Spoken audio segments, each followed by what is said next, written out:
Bonsoir, j'espère que vous allez bien. Que Hachem vous protège, je vous donne le bracha v'etzlacha. Ce soir, nous allons partir à Essaouira, pèleriner de Tzadikim, notamment la petite fille de Rabbi Chaim Pito le Grand et Matané, Rabbi Abraham Ben Shoshan, et sa femme la rabbinite Myriam, Rabbi David Ben Attar, Rabbi Pinchas Abisro, qui était un grand tzaddik, Rabbi Yosef Malka, Rabbi Misaot Tamsot, la petite fille de Rabbi Chaim Pito le Grand, Imam Myriam, Zichronah Livracha, et bien sûr le tzaddik Rabbi Oda Pinto, le fils de Rabbi Chaim Pito le Grand. Ce soir, nous allons parler de la force de la prière. C'est quoi la prière? Vous savez, mes amis, que les premiers qu'ils ont dans la Bible, qu'on a vu prier, Abraham Abino qui prie, pourquoi Hachem ne détruit pas Sodome et Gomorrhe?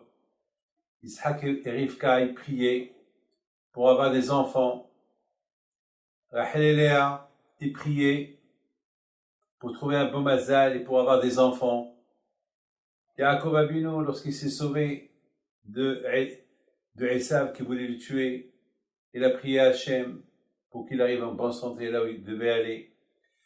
Et bien sûr, les bénis d'Israël, lorsqu'ils étaient en Égypte, pendant les 400 ans d'esclavage, c'est là que vraiment un peuple entier a commencé à prier lorsqu'il souffrait longtemps.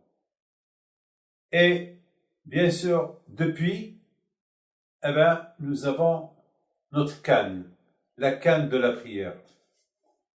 Et jusqu'à maintenant, depuis 3500, 4000 ans, que la prière, elle est toujours notre bouclier. La prière. Et c'est de là on va parler ce soir. La force de la prière. Et surtout vous les femmes, la force que vous avez. Les prières des femmes sont plus rapides que les prières des hommes parce que les prières des femmes, ils sont sans aucune attention. Ils veulent vraiment, ils demandent à Akadosh Baruch Hu des choses. Mes amis, la prière, c'est l'exomé l'antidépresseur. C'est ça la prière. L'émouna. Lorsqu'on dit chaque fois Amen, alors les musulmans ils disent Amen, nous on dit Amen, et beaucoup les croyants ils disent Amen. Amen, ça veut dire Emouna. C'est quoi Emouna? C'est la foi. Lorsqu'on dit béni sois-tu Hachem, lorsqu'on fait prière, à la fin on dit Amen. Beaucoup des fois, il y a beaucoup de gens, ils ne savent pas c'est quoi Amen. Beaucoup des fois, je demandais aux gens, c'est quoi le sens de Amen? Il dit Amen. Mais d'accord, mais c'est quoi Amen? Amen. Mais c'est quoi Amen? Ils ne savent pas, ils disent Amen. C'est pour eux, ils savent qu'après une bénédiction qu'on fait, il faut dire Amen. Pourquoi? C'est comme ça, ils ne savent pas. Mes amis, il faut savoir dans la vie, il faut avoir l'émouna. Il y a beaucoup de gens, malheureusement, ils perdent leur émouna, par exemple, à cause de la Shoah. La Shoah, elle a fait perdre l'émouna aux gens. La foi. Où était Dieu? Lorsque les Allemands, ils massacraient les 6 millions de Juifs. Où il était? Et à cause de ça, où était Dieu? Mais beaucoup de fois, ces mêmes Juifs-là qui disent où était Dieu? Parce qu'ils ont perdu beaucoup de leurs parents. Eh bien, ces mêmes Juifs-là, lorsque c'est le Esguer de leurs grands-parents, eh bien, ils vont faire Kaddish. Et beaucoup de fois, ça m'arrive à poser une question à quelqu'un, un rescapé de la Shoah, ou quelqu'un qui a perdu sa famille de la Shoah. Ah, pourquoi tu fais Kaddish? Tu sais que Kaddish, c'est pour le bon Dieu. Il n'arrive pas à répondre. Ça veut dire que finalement, il y a une émouna, la foi d'un côté, mais il y a une petite révolution de l'autre côté. Et c'est ça, mes amis, que nous, notre émouna, c'est une émouna sincère, sans révolution. Bien sûr qu'il faut comprendre les pauvres, ces gens qui ont perdu toute leur famille dans la Shoah, il faut les comprendre. C'est souffrant. Mais c'est très très souffrant. Moi, je connais une femme à Yerushalayim qui a perdu toute sa famille entière. Et c'est la seule qu'elle a. C'est une c'est une catholique qu'elle a sauvée. Avant que les Allemands ont déporté toute sa famille, elle est rentrée chez sa voisine et lui a jeté sa fille. Il a dit, voilà ses papiers. Si on retourne, on retourne pas, protégez votre fille, c'est comme votre fille. Et après la guerre, elle a rendu cette fille à la communauté avec tous ses papiers. Les amis, beaucoup des fois, on ne comprend pas. On perd la Yémouna parce qu'on voit des gens qui réussissent dans la vie alors qu'ils sont contre le bon Dieu. Ils réussissent. Comme on dit, on voit des gens qui me mentent. Et, vous savez, une fois, j'avais un problème avec quelqu'un, il m'a pris chez les rabbins, il m'a fait un bed-din, il m'a pris à la justice, il mentait. Je le regardais dans les yeux. Ça veut dire, il m'a volé de l'argent. Et comme ça, il a falsifié des papiers. Et j'arrivais pas à croire. Je l'ai regardé, je lui ai dit, écoute-moi, je te donne ce que tu veux. Mais admets que tu es menteur. C'est tout. Je te donne tout. Je te donne tout. Ça y est, tu as gagné, je te donne tout. Mais comment tu arrives à me mentir en face? C'est l'écotesse qui m'a dit pardon avant qu'il est mort. Avant qu'il est mort, je suis parti le voir à l'hôpital. Pas pour lui poser la question, uniquement parce que je voulais vider mon cœur. Je voulais vraiment lui pardonner. Parce que je ne peux pas prier à Dieu lorsque je sais que j'en veux à quelqu'un. Et là, il a pleuré. Il m'a demandé pardon. Je dis, je t'ai pardonné depuis le départ.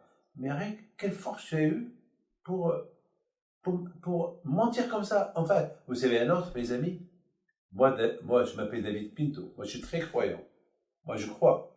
Mais un autre, il aurait pas supporté parce que quand même, c'est celui que j'ai affronté, c'était un religieux avec une barbe en plus. Alors, vous savez, c'est pas facile, hein, c'est grave. Un autre, qu'il est comme ci, comme ça, il aurait tout lâché. Comment ce religieux-là, il est en train de faire. Moi, j'ai dit, bon, s'il m'a fait ça, c'est Hachem qui a voulu. C'est tout, c'est Aïmouna. Il faut savoir une chose. Avant que Mashiach va venir, on va pouvoir beaucoup prier, parce que, les problèmes, il ne va pas manquer de problèmes. Des problèmes comme ce corona, ça fait 1 an. Moi, je dis que si Rabbi Himpi de mon grand-père était vivant, il nous aurait débarrassé de ce corona-là. Alors comment non? Je ne sais pas, ça veut dire qu'il y a un problème. Peut-être qu'on n'est pas assez religieux. Même avec cette barbe blanche que j'ai, peut-être il y a un manque. Attends, les grands tzadikim, Rabbi Akiva Iker, Ba'ashem Tov, ils avaient une force d'éliminer toutes les xérotes. Ils avaient une force. Alors comment? Je ne comprends pas. Comment on n'a pas arrivé? Ça fait 1 an. On n'a pas réussi, on n'est pas arrivé à se débarrasser de ce corona-là, de ce virus. On ne sait même pas quand. On parle, ils ouvrent, ils ferment, ils ouvrent, et des vagues, je ne sais pas combien des vagues, je ne sais pas. Est-ce qu'on n'attend pas un tsunami? Je ne sais pas. Comment est-ce possible? Vous savez, à l'époque, je ne dois pas revenir. Lorsqu'il y a lorsqu'il n'y avait pas la pluie, eh bien, juifs et arabes, ils vont se réunir. Ils vont prier à Dieu. Tout le monde, il va prier à Dieu. Et c'était sûr que j'ai beaucoup d'histoires. Une fois avec Rabbi Hippido Alav Shalom. 2 fois, je parle de Rabbi Hippido le Grand. Ils sont tous réunis au cimetière et la pluie est tombée. Vous savez, à Marrakech, on raconte à Marrakech, il y avait la sécheresse, il n'y avait pas de pluie.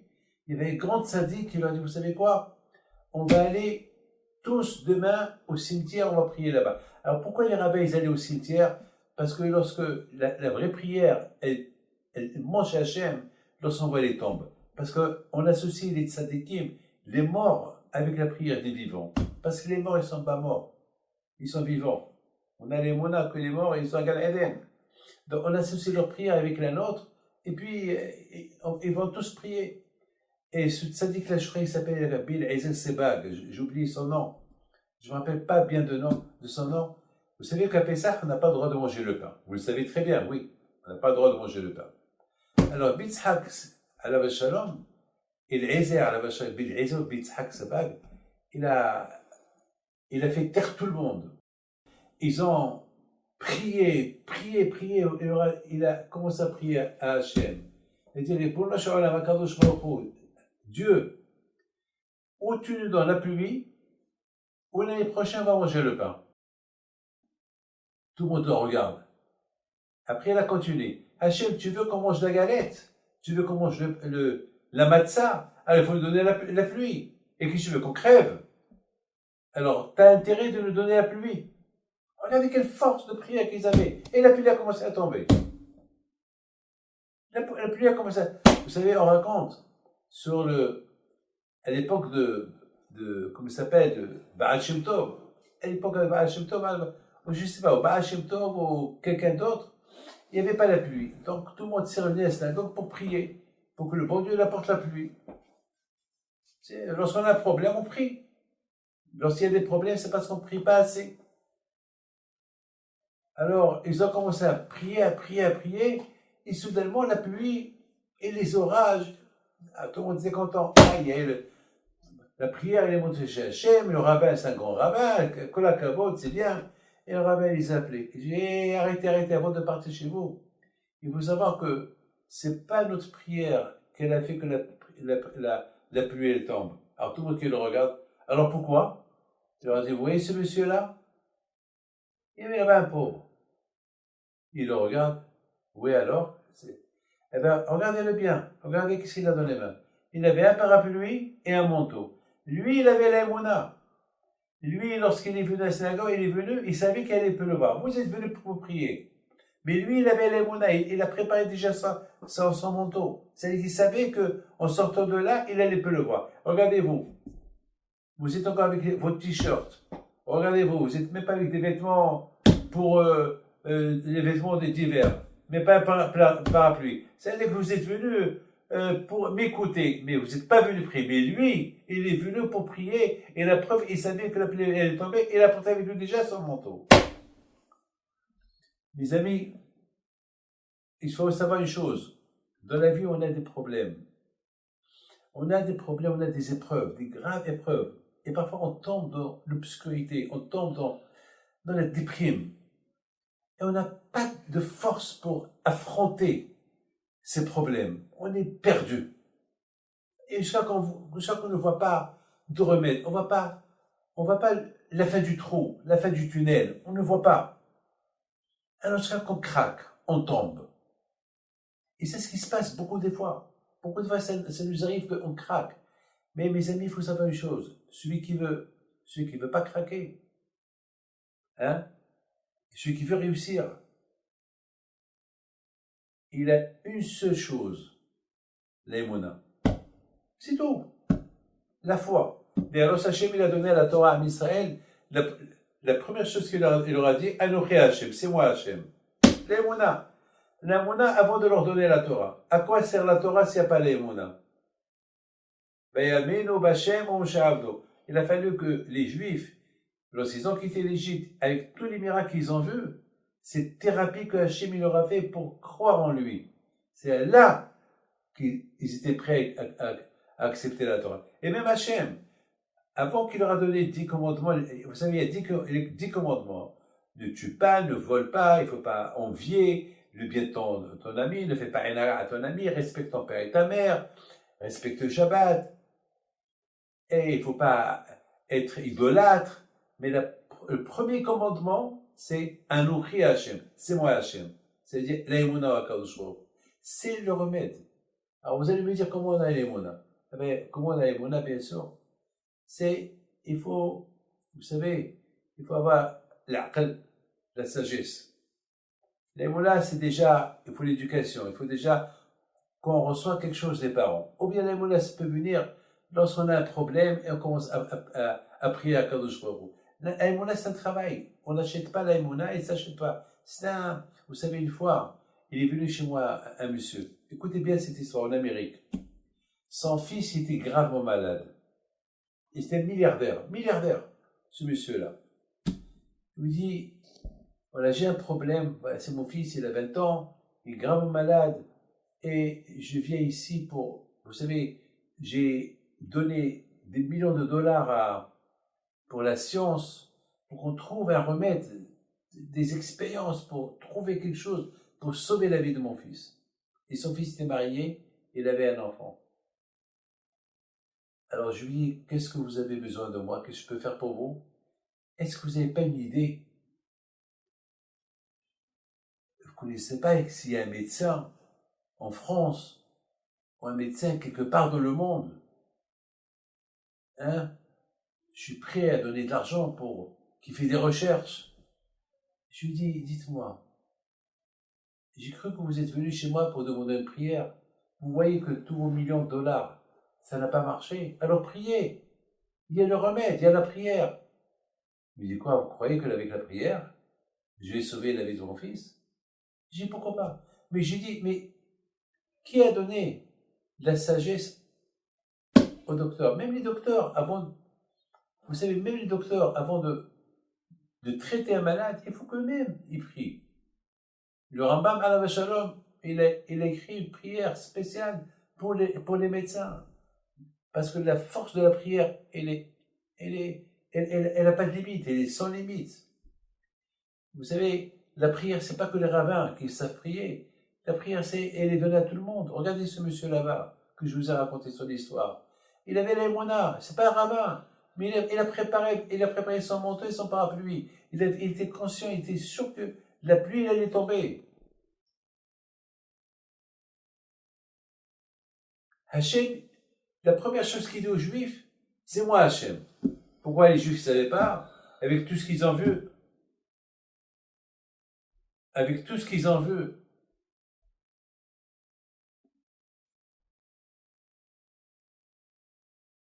Tous les miracles qu'ils ont vus en Égypte, quand ils ne savent pas qui est Hachem, il a fallu que le bon Dieu leur dise Ané Hachem. Mes amis, il faut savoir une chose. Le Tzahara est très fort. Le Tzahara est très très fort. Le Tzahara, de plus que toi tu montes, le Tzahara va être plus fort que toi. Le Tzahara, ça veut dire jinn. On appelle en arabe jinn, ça veut dire le mauvais esprit. Ça veut dire les tentations. Vous croyez que, vous savez, une fois j'ai fait un long voyage du Venezuela à Paris. Et j'étais seul.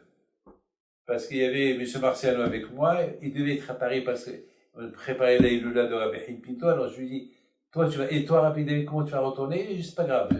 Le retour, je vais le faire seul. Allez, va. Mais à cause des pluies au Venezuela, donc, j'ai changé d'avion. J'ai pris Lufthansa. Je devais faire Lufthansa Francfort, Lyon. Et bon, j'arrive dans l'avion et je vous donne la parole d'honneur. Hein. J'avais 1 heure du moment que j'arrive à Francfort. De là-bas, je vais vite prendre la correspondance pour arriver à Lyon. Et si, chez Michemont, s'il y a un retard, n'importe quoi, je passe le Shabbat à l'aéroport de Francfort. Et ça aurait été un grave problème pour moi. J'avais pas de vêtements, j'avais une petite valise. Donc, je prends l'avion. J'étais crevé. Toute la semaine, je recevais les gens. Et voilà, on m'a donné, bien sûr, j'étais assis. Et à côté de moi, il y avait une femme. Ah, maintenant, bien sûr, à un moment donné, on dort. Alors, à un moment donné, elle a allongé son siège. Et moi, j'ai dit, je ne fais pas allonger mon siège. C'est impossible. C'est comme, elle est à côté de moi. Donc, j'étais réveillé parce que elle va se tourner, elle risque de me toucher. Vous savez, il faut faire attention. Donc, je n'ai pas dormi toute la nuit. J'étais fatigué. Et beaucoup des fois, sa couverture, elle tombe sur moi et moi, je ramasse toute la nuit, c'était comme ça. Et voilà, maintenant, j'arrive à Francfort. Il y avait un délai, malheureusement. Il y avait malheureusement un retard, pardon. Et ce retard, il devait me coûter cher. Je vous donne parole d'honneur. Je courais. Et je voyais que c'est fini. J'allais rater l'avion. C'est presque, j'étais à 300 mètres déjà l'heure est passée. Je dis à Kadosh Baruch Hu, tu peux pas m'aider à Kadosh Baruch Hu. Alors, jusqu'à maintenant, Hachem, j'ai prié pour tout le monde. Maintenant, voilà, j'arrive à prier pour moi-même. Je sais que, on dit, c'est dur de prier pour soi, mais Hachem, écoute ma prière. J'ai envie de passer Shabbat avec ma femme, mes enfants à la yeshiva. Après toute une semaine comme ça, Hachem, s'il te plaît, je sais pas, je lui parlais en espagnol, en anglais, je lui parlais en arabe. J'ai fait que d'implorer Hachem. J'arrive au guichet, je voyais l'avion. Je voyais Air France quitter la porte. J'arrive. Ah, Monsieur Pinto. Oui, il n'y a rien à faire. Il n'y a rien à faire.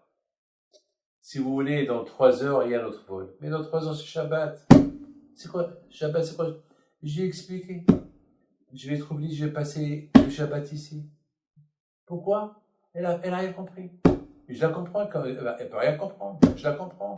Je la comprends qu'elle comprend pas. Parce que pour les Juifs, il faut être faux. C'est tout, hein. Pour les Juifs, parce que...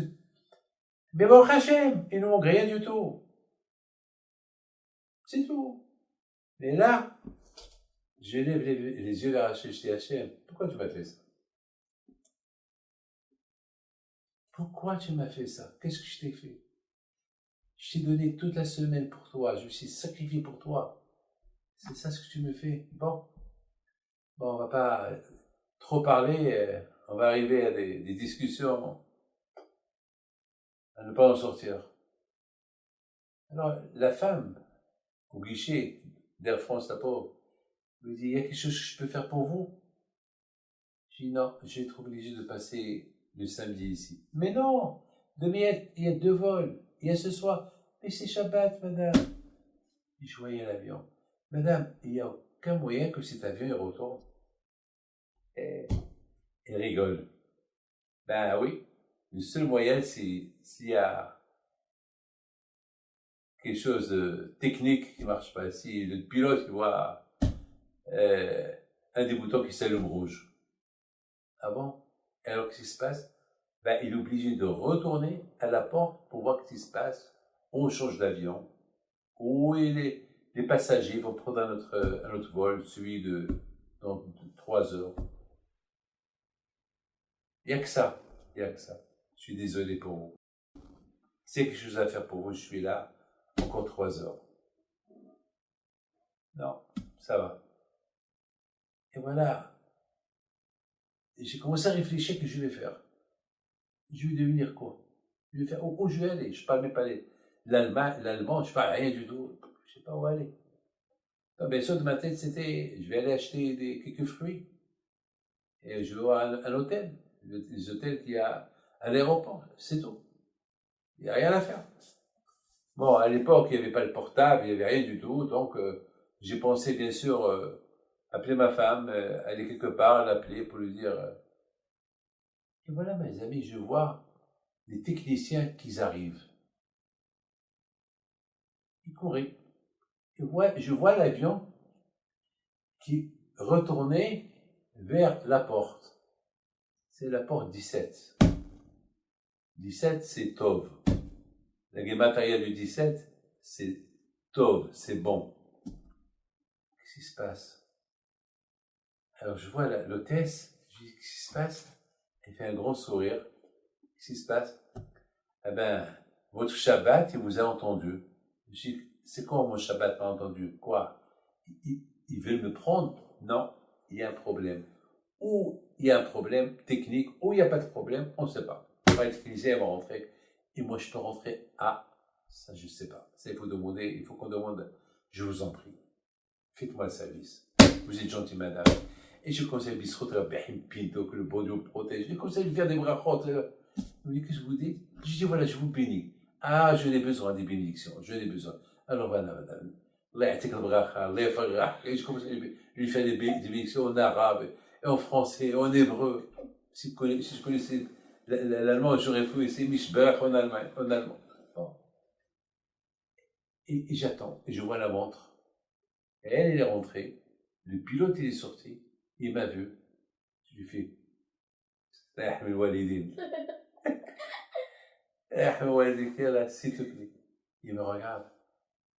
Il est seul, il a de bagages, il n'y a pas de bagages. Il rentre. Je suis rentré, les techniciens sont sortis. Ne me dites pas qu'il n'y a pas Dieu. Ne me dites pas que la prière, elle n'est pas forte.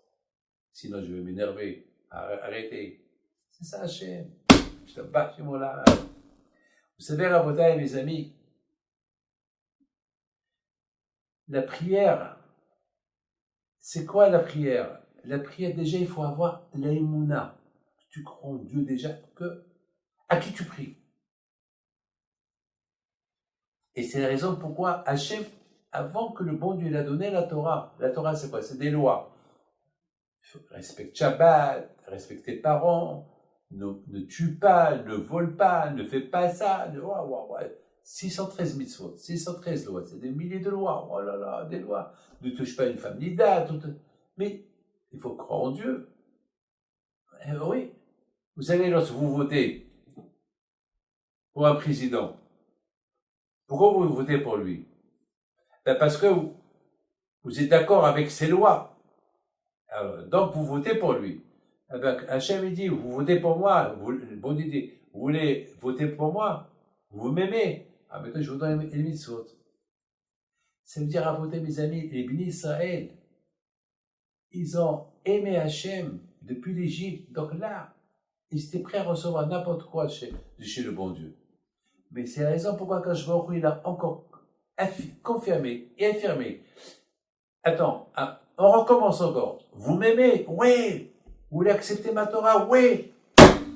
Pourquoi? Parce que tu es notre Dieu. Mes amis, vous savez, je suis dans la synagogue à Ranana, je veux pas, il est connu, quelqu'un il s'appelle Maman. Regardez l'aïmouna qu'il a ce monsieur-là. Il y a quelque temps, il avait mal au ventre.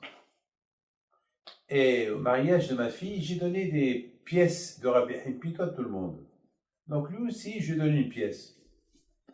Et le médecin lui dit, oh là là, je sens qu'il y a une boule, il faut une opération.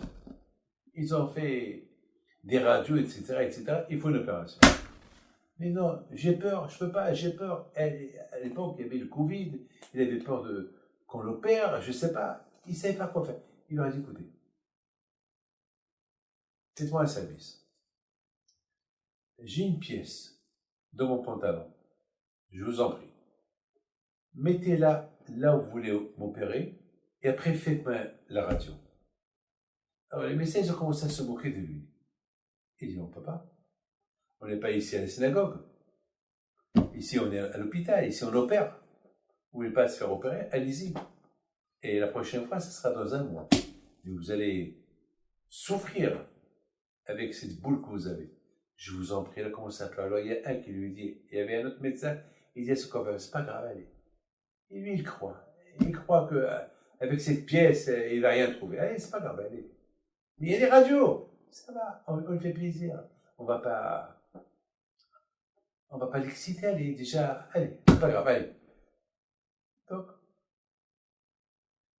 l'infirmière, elle va dans sa chambre. Ça a pris 20 minutes. Elle vient avec la pièce. Il prend la pièce, il la met là où il devait se faire opérer. Et bien sûr, les médecins rigolaient. Ils rigolaient. Alors, il y a un qui lui dit, hé, monsieur Maman, s'il n'y a rien, alors on saura qu'il y a Dieu. Il dit, écoutez, chacun comment il voit les choses. Une fois qu'il a posé, il a dit, mais toi, je vous en prie, faites-moi une radio. Ils ont commencé à rigoler. Allez, on va jouer avec toi. Et, tu sais, on a perdu du temps, parce qu'il y a d'autres personnes qui vont se faire opérer. Hein. Vous savez, dans les hôpitaux, c'est comme la boucherie. C'est comme les uns après les autres. Bon, il faut une radio. Ils ne comprennent pas. Ils ont cru qu'il y a un problème de radio. Ils l'ont pris dans une autre chambre pour lui faire encore une radio. Ils n'ont rien trouvé. Ils ont dit, cette pièce, c'est à d'où elle vient? Cette pièce, c'est Rabbi Haim Pinto. Mais dans quoi? Il y a quelque chose, il Il n'y a rien. On ne comprend pas. Mes amis, il faut savoir une chose. Jusqu'à maintenant, j'en pleure. Pour ce monsieur-là qui est venu chez moi, au lieu qu'il prie pour son fils, il pense qu'au médecin. C'est vrai, les médecins, c'est important. Mais il y a Hachem. Akadosh Baruch Hu. Si aujourd'hui Rabbi Haim Pinto ou Rabbi Haim Taib Lomet, ou bien Rabbi Yaakov Hsera, j'en suis 100% sûr, ils auraient enlevé cette maladie-là. Alors, comment nous, on n'a pas réussi à l'enlever? Peut-être on prie pas assez. Peut-être on prie pas assez. Peut-être. On a la tête sur les épaules. On prie, c'est la bouche, mais le cœur, il n'y est pas. Vous savez, mes amis, que une chose que je veux vous dire, il y a Imatane Zechrona Livracha, quand nous allons pèleriner tout à l'heure, c'est une grande sadéquette, elle était petite fille de Rabbi Haim Pinto. Sa mère, c'est Bibeh, la fille de Rabbi Haim Pinto, le grand des Sawira. C'est une histoire qu'elle nous a raconté souvent Magui. Lorsque Zechrona Livracha, la mère de Magui, qu'elle habitait à Montréal, sa mère, Mera, était malade, elle avait 26 ans. Elle avait le typhus. Vous savez, à Essaouira, il y avait beaucoup de fois l'épidémie du typhus. Même mon frère, Rabbi Haïm Shalita, que le bon Dieu le protège, lui aussi, il avait le typhus. Et le médecin, il s'appelle Bouvray, il a dit à ma mère, mon fils, il va mourir. Alors je vous présente mes condoléances. Attends, il dit, mais il est vivant encore. Et ça y est, il a tous les symptômes, il va mourir. Elle a poussé un cri, ma mère. Elle a poussé un cri. Il a dit à mon père, Moshe, comment? Ton fils Haïm Shimon, il est nommé sur Bishon Haïm Pinto. Il va mourir? Mon père ne répond pas. Il n'avait pas intérêt de répondre parce que s'il répond, ma mère était dans tous ses états hystériques. Elle criait. C'est son fils. Cette mauvaise nouvelle que le médecin Bouvray lui a annoncé, c'est la folie. Il a commencé à crier, mon père Shalom, il s'est mis de côté. Il continue, il était illim. Et à un moment donné, elle lève ses yeux, ma mère, vers la synagogue de Rabbi Haim Pinto et Essaouira. Vous savez, nous, on habitait en bas, et on pouvait voir les fenêtres de la synagogue, on voit le verre de Bishmon Yochai. Il lui dit, Bishmon! On dirait qu'elle parlait avec son copain. Bishmon Yochai, on dirait que c'est. Vous savez, les juifs marocains et les Algériens tunisiens, c'est comme ça qu'ils parlent avec les tzadikim. Ils parlent avec eux. Moi, beaucoup de fois, je parle tout seul. Je ne vais pas en donneur. Je parle à Kadosh Baruch Hu, avec qui tu veux. J'ai un problème, je prie, je lui parle. Comme ça, j'ai appris chez mon père, comme ça je fais. Aujourd'hui, beaucoup de fois, vous voyez des gens dans la rue qui partent tout seuls. Il y a 50 ans, si vous voyez quelqu'un qui part tout seul, on croit qu'il est fou. Aujourd'hui, non. Il passe tout seul parce que peut-être il part par téléphone, il a les oreillettes, il parle. On croit qu'il part tout seul. Il part pas tout seul. Beaucoup de fois, vous voyez quelqu'un qui conduit, il parle. Il parle. Il parle parce qu'il y a la radio. Aujourd'hui, c'est normal, mais à l'époque, ceux qui parlaient tout seuls. Aujourd'hui, les gens ils parlent avec le téléphone, on parle avec le bon Dieu, c'est tout. Et ma mère, qu'est-ce qu'elle voit? Elle voit que le verre de Bishma Yochai, il a explosé. Et la mèche qui est allumée, elle est sortie de la fenêtre, elle est tombée à côté de ses pieds. Et Rabbi Haim, mon frère, il a ouvert ses yeux. Le docteur Bouvray, il croyait que mon frère est mort. Parce qu'il y avait plein de morts à cette époque-là. il y a à peu près 70 ans, plus, 62 ans, peut-être. Il vient la même semaine pour présenter les condoléances à ma mère. Il voit ma mère souriante, était jeune, était souriante, était bien. Ah, docteur Bouf, ça va, vous allez bien? Ah, madame Pinto, ça va, vous êtes bien? Ah, vous avez pris des forces, j'ai jamais vu. Alors, je vous présente mes condoléances. Mais quelle condoléances? Quelle condoléances? Subhanallah, quelle condoléances? Ah, crève, lui. Qu'est-ce qui se passe? Quoi? Ça vous dit rien, la mort de votre fille? Il est là, il est vivant. Non, je ne vous crois pas, venez le voir. La prière. Alors revenons à mes matanées, à cette époque, sa fille, Mera, elle avait le typhus. Et bien sûr, elle avait un bébé de 9 mois. Et la pauvre, lorsque elle a entendu matané que sa fille, elle est malade, la petite fille d'Abraham plutôt le grand, elle était mariée avec un monsieur Ifergan, Zechron Lebracha, Afriat, Zechron Lebracha, Haïm Afriat, Alav Shalom. Elle court au cimetière des Sawira. Elle trouve là-bas Rabbi Himpito, mon grand-père. Elle trouve Rabbi Himpito, mon grand-père. Il était là-bas en train de prier sur la tombe de son grand-père. Et Matané, elle a commencé à crier. Mon grand-père, je veux que ma fille, elle vit. Il faut aller chez Hachem, va chez le bon Dieu, prie, je veux qu'elle vit. Et à un moment donné, tellement qu'elle a pleuré, Rabbi Himpito, qui était son cousin, ils étaient cousins. Il dit, Matané, pshouya, doucement, calme-toi. Et criez, non, je veux que Mera, elle vit, je ne veux pas qu'elle meure, je veux qu'elle vit, elle a un enfant. Non, je ne veux pas, Bon. Elle s'endort un peu, elle rêve son grand-père, Rabbi Himpito. C'est une histoire que toute la famille la raconte depuis, même c'est une histoire extraordinaire, c'est une histoire que toute la famille de Mouya, il la raconte. Et le rêve Rabbi Himpito lui dit, ben on est ici, ils sont en train de la juger. Ils sont en train de juger Mira. Alors, qu'est-ce que tu penses? La grande perle ou la petite perle?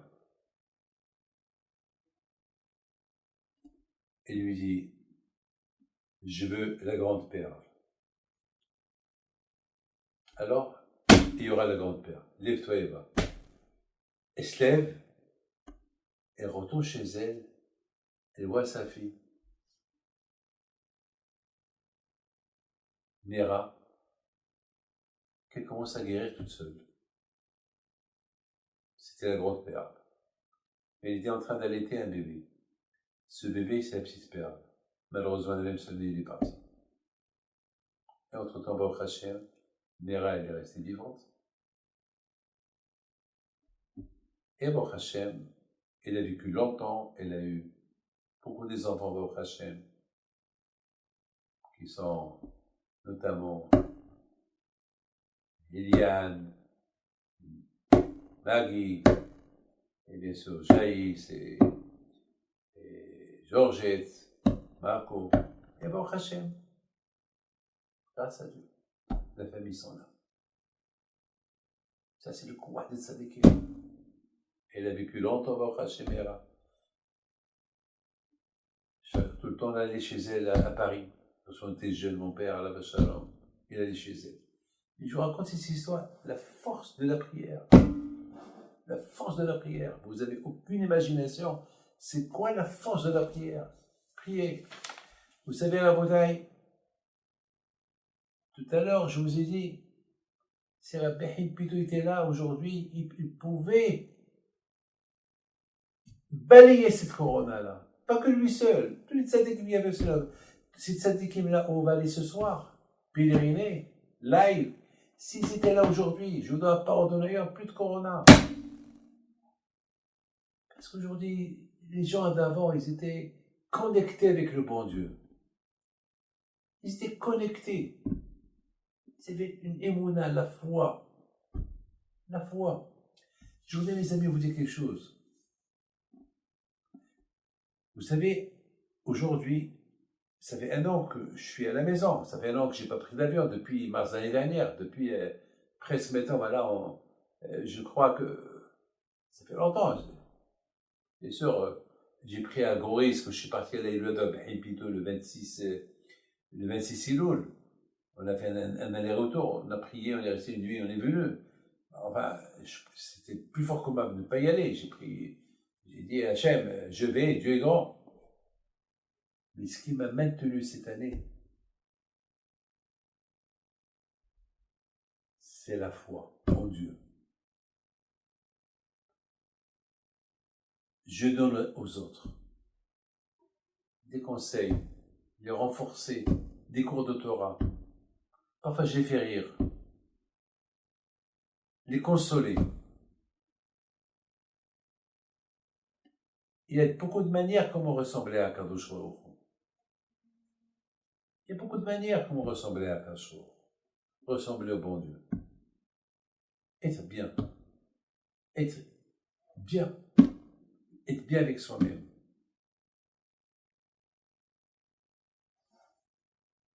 Ce que Hachem m'a donné, je la partage avec d'autres. Et en faire profiter le meilleur pour le prochain. Aime ton prochain comme toi. C'est pas facile, c'est dur. Et n'oubliez pas, chacun selon ce qu'il peut donner, peut donner.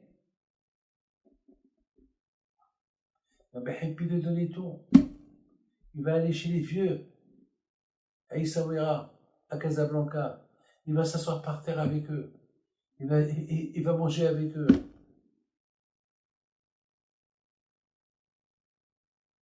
Il le consolait. Comme que Hachem, il n'est pas avec tout le monde, comme ça nous aussi, on doit être bon avec tout le monde. Et c'est ça. Et ça nous manque ça aujourd'hui. Peut-être on croit qu'on fait assez, peut-être on ne fait pas assez.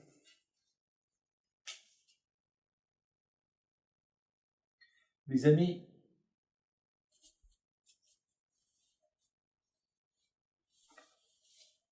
il y avait une belle histoire que je vais raconter, la fosse de la prière. Il y a quelque temps, l'année que je me suis marié, j'étais à Manchester, et là-bas, on m'a dit qu'il y avait là-bas un binyan, un immeuble à vendre. Et c'est, vous savez, un immeuble de 2 étages pour faire là-bas une yeshiva à la mémoire de Rabbi Meir Pinto, Rabbi Raphaël Pinto, mes oncles qui sont morts au Maroc. Il y a à peu près, j'avais 31 ans, 32 ans. Et puis, j'ai dit à Rav Meloul, j'ai dit, tu sais, Rav Meloul, moi, je peux pas, ne crois pas que je suis riche. Je peux m'arranger si ça coûte jusqu'à 25 000, 30 000 pounds, ça veut dire 30 000 $, j'achète. Je vais m'arranger, emprunter et j'achète. Parce que mes oncles, ils m'ont béni que je me marie cette année, ben là je me suis marié, alors j'ai envie de faire quelque chose pour eux. Mais il ne faut pas que ça dépasse. Écoutez bien ça. J'ai pris l'avion de Paris, je suis parti à Manchester, et Rav Israël Meloul, que le bon Dieu le protège, c'était mon rabbin à la yeshiva de Sunderland. On a été visiter. Il y avait 3 maisons qui devaient être vendues aux enchères. Alors, j'ai vu les 3, j'ai dit, mais ces maisons-là, ça coûte fortune. Rav Israël, je suis venu pour rien. Mais celle-là, elle doit coûter au moins 100 000, celle-là doit coûter au moins 150 000, et l'autre peut-être 80 000. Vous savez, je pouvais déjà imaginer les prix. Il m'a dit, ah bon, je ne savais pas. Je ne savais pas, Rav Israël. vous avez une maison? Il me dit oui. Combien elle coûte ta maison? Combien tu l'as achetée? Il m'a dit, eh, mais elle coûte peut-être 50 000. Je dis 50 000, regarde celle-là. Elle fait 10 fois ta maison. Regarde celle-là. Elle fait 5 fois ta maison. Et tu crois que ça va coûter 25 000, 30 000? Ah oui, c'est vrai, j'ai pas pensé à ça. Bon. Elle me dit, Rabbi, plus vous êtes là, alors, viens, on va assister, parce que j'ai donné mon nom, qu'on va assister à la vente aux enchères. Alors, j'ai dit, d'accord, je vais avec toi. Ça soit demain, je dois retourner. J'ai rien à faire ce soir. Je vais avec toi. On est parti. J'avais une boule à la gorge, que je voyais les gens. Ils ont vendu la première maison, mais celle que j'aimais, elle se trouvait à Waterloo Street. Waterpark Street. C'est là que j'ai aimé. Et celle-là, bon, elle coûte très cher. Alors celle-là, ils ont laissé la dernière, les enchères, la vente aux enchères, la dernière. Ils ont commencé à vendre la première. Et ils arrivaient à 80 000. J'ai dit à Rabbi Israël Milul, allez, on s'en va, j'ai la boule. David, puisqu'on est là, on est là. Allez, Zama, on va faire semblant que nous aussi on va acheter, on va ouvrir la bouche, quoi. On va dire 25. Alors ils ont vendu la deuxième, presque 120 000. Dans la troisième, c'est que j'aimais. À Israël, je ne peux pas rester. Je ne peux pas, j'ai l'angoisse. David, on est là, ça y est, quelqu'un va l'acheter. Je crois que celui-là, il va l'acheter. Parce que depuis tout à l'heure, il a la photo dans ses mains. Alors, la curiosité, combien ils vont la vendre? Je dis, écoute-moi, c'est Rabbi Pinto. Il veut qu'on l'achète. On l'achètera. Rabbi Israël. Et si on l'achète, qu'est-ce que tu vas faire dedans? Eh bien, Rabbi David, ce qu'il va faire dedans, on a commencé à rêver. Eh bien, il y aura là-bas un collège, une synagogue pour les Sfaradim, un minyan Sfaradi. Et on va faire ça, on va faire ça, on va faire ça. Alors, ben, les attachés à Kadosh Baruch. Tu te rends compte? À cette époque, je n'avais pas encore d'yeshiva. Je n'avais pas. C'était le début. Le début, après, Baruch Hashem, maintenant, j'ai une vingtaine d'yeshivot dans le monde. Mais au début, c'était, on va voir. Et après, je dis à Israël, on est en train de rêver. Il y a déjà des acheteurs, après, c'est ça, 200 000. Nous, des aniyim, des pauvres. Et ouais, c'est pas grave. Au moins, Hachem, vous savez, on dit, pense bien, il y aura bien. Au moins, nous, on est venus pour acheter. On montre à Kashboko, voilà, on est venus, comme l'Ahchob al-Minadav. Allez, on va, mais on n'a pas d'argent, on n'a que ça, on prie. Et à Kashboko. Alors, je dis, la somme, personne ne fera l'enchère sur moi. À Kashboko. Et à Kashboko, fais-moi service. Les amis, j'ai 70 ans, je ne peux pas vous mentir. Je vais gagner quoi si je vous mens? Rien du tout. Rien. La Torah dit dans le 10 commandements, ne ment pas. Mes amis, celui qui croit en Dieu, il a tout. Mettez ça dans la tête. Jamais j'oublierai une fois un musulman, un Marocain. Jamais j'oublierai. J'étais au Maroc il y a quelque temps. Et je sortais de l'hôtel pour aller à l'aéroport. Il m'a dit cette phrase. Il m'a dit Al-Hajjan, Al-Hajjan, tu pries pour tout le monde. Moi, je priais pour toi. Je lui dis Amin. Barakallahu fik, je lui dis Amin. On a besoin. Ah, ça m'a fait plaisir. C'est l'aïmouna. Et voilà, maintenant, le maître nageur, non, pardon. Comment on l'appelle, pourquoi le prison en camp, je ne sais pas comment on l'appelle, le commissaire au camp, et il prend son marteau, et voilà, on dirait qu'il voulait le jeter sur quelqu'un, et il prend son marteau, Zama qui tape, et là, taisez-vous, bam, bam, il tape, ils nous regardent tous, et regardez le monsieur, il avait la photo dans ses mains de l'immeuble. Il le regardait.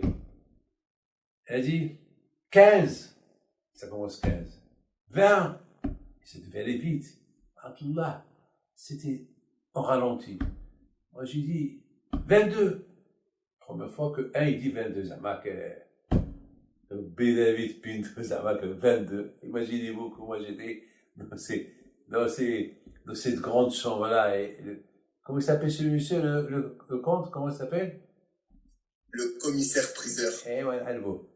Le commissaire-priseur, il voit que c'était en ralenti. Alors, il y a un qui dit 25. Et moi, j'ai dit 26. Ça s'est arrêté là. Il s'est mis en colère. 26! T'as dit le Macom, réveillez-vous, 26!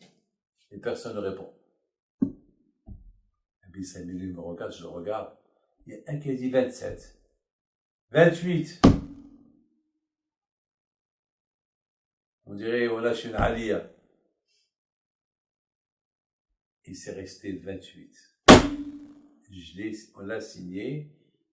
On l'a donné 10%. Je vous donne la parole d'honneur. Il y a un qui s'appelle Mr. Robin. Jamais j'oublierai. Jamais j'oublierai. Il avait des magasins, des boucheries. Il m'a dit, tu veux la vendre? Je te donne 120. Je lui dis non. Je te donne 150. Je lui dis non. Je vais faire la bonne synagogue. C'est la maison de Dieu.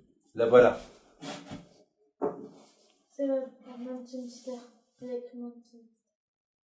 Elle est là. Elle est là comme ça. Aujourd'hui, j'ai reçu des photos des étudiants qui étudient là-bas. Ça fait 40 ans qu'elle est là. Comment vous comprenez cette histoire? C'est comme ça. La force de la prière. Mes amis, maintenant on va aller au Maroc. On va aller à Essaouira. On va aller prier. Les tzadikim d'Essaouira. Et avec les Dakadosh Baruch Hu, Be'ezat Hashem, là-bas, on va faire des brachot. Certaines personnes, certains malades, Be'ezat Hashem. Et si Dieu veut, la semaine prochaine, on va aller à Safi. Salam alaikum, la bêche. Alors, où on est là? On est là à Ematane. Alors voilà, on va aller maintenant. Et je veux dire à Rabbi David qu'il y a une très grande chaîne arabe qui s'appelle Al Arabiya et qui font un reportage sur la présence du judaïsme sur les juifs au Maroc. Et voilà, ils sont en train de filmer. Et on est sur la tombe de Ematane. Voilà, c'est la fille de Rabbi Himpido Alav Shalom, le grand. La petite fille de Rabbi Himpido, le grand d'Essaouira. C'est la tombe qu'elle a. Cette semaine, ils ont terminé de la refaire. La famille de Maggie Lebé, Georgette Elkaïm, Joël, Mouyal, et Bemoha, et Albert Knafou. Voilà, c'est une grande sadéquette. C'est l'histoire que je vous ai racontée. C'est elle qu'elle est partie sur la tombe de son grand-père en face, de Rabbi Pinto, pour prier pour que sa fille Mera, elle vit. À l'époque, elle avait 26 ans, Mera. Et maintenant, elle est retournée. Elle a pris le bébé de 9 mois. Elle l'a mis sur les épaules de sa fille pour qu'elle allaite. Et comme je vous ai dit, que Rabbi Himpido lui a dit à Matane, qu'est-ce que tu veux? La grande perle ou la petite perle? Alors il a dit, je vais à la grande perle, ça veut dire Mera. Et la petite, malheureusement, elle a quitté ce monde. Voilà.